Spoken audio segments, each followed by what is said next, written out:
हा खड्ड्याजवळ मी उभा आहे, वीर सावरकर मार्ग, प्रभादेवी इकडून 2 मिनिटावर सिद्धिविनायक मंदिर आहे. हा बघा, इथे ट्रॅफिक बघा किती चाललेली आहे.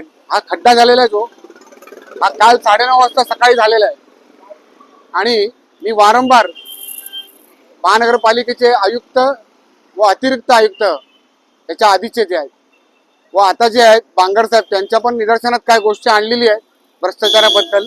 वारंवार बीएमसीचे अधिकारी कसे भ्रष्टाचार करतात, कसं काय करतात, आणि व निदर्शनात भ्रष्टाचार होत असतो जेव्हा आम्ही निदर्शनात आणतो तेव्हा ते अधिकारी थांबवत नाही ते काम, आणि ते होऊ देतात आणि नंतर मग खोटं बोलतात का आम्ही चांगलं काम केलेलं आहे.